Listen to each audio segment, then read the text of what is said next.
नमस्कार आदाब, मैं उज़मा शाहीन और आप देख रहे हैं एटीएन लाइव इंडिया। कृषि कानूनों के खिलाफ दिल्ली की सीमाओं पर प्रदर्शन कर रहे किसानों का आंदोलन आज 58 दिन में प्रवेश कर चुका है। किसानों ने सरकार के प्रस्ताव को ठुकराते हुए आंदोलन जारी रखने का ऐलान किया है। वहीं आज दोनों पक्षों के बीच 11वें दौर की बैठक हुई। यही नहीं, किसानों और पुलिस के बीच भी ट्रैक्टर रैली को लेकर आज बैठक हुई। इसी बीच कांग्रेस के पूर्व अध्यक्ष राहुल गांधी ने किसान संगठन और सरकार के बीच कई दौर की बातचीत के बाद भी गतिरोध बरकरार रखने को लेकर केंद्र सरकार पर निशाना साधा। गौरतलब है कि हजारों की संख्या में किसान दिल्ली की सीमाओं पर पिछले करीब 2 महीने से प्रदर्शन कर रहे हैं।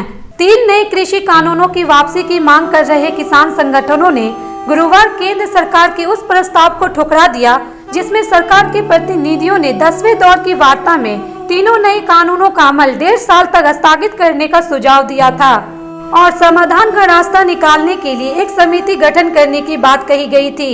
सरकार के इस प्रस्ताव पर संयुक्त किसान मोर्चा के तत्वाधान में किसान नेताओं ने सिंधु बॉर्डर पर एक मैराथन बैठक की, जिसमें इसे सर्वसम्मति से खारिज करने का फैसला लिया गया।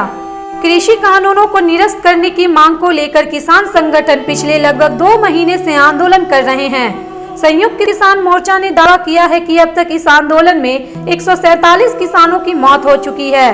उन्हें आम सभा ने श्रद्धांजलि अर्पित की है। इसी बीच बयान में कहा गया कि इस जन आंदोलन को लड़ते लड़ते ये साथी हमसे बिछड़े हैं, इनका बलिदान व्यर्थ नहीं जाएगा।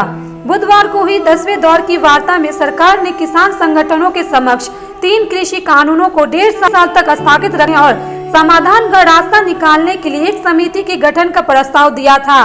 इसी बीच उच्चतम न्यायालय द्वारा गठित समिति ने वार्ता शुरू कर दी थी और इसी कड़ी में उसने 8 राज्यों के 10 किसान संगठनों से संवाद किया।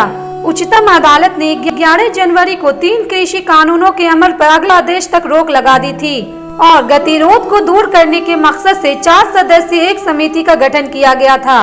फिलहाल इस समिति में 3 ही सदस्य हैं, क्योंकि भारतीय किसान यूनियन के अध्यक्ष भूपेंद्र सिंह मान ने खुद को इस समिति से अलग कर लिया था। अभी के लिए इतना ही। देखते रहिए एटीएन लाइव इंडिया।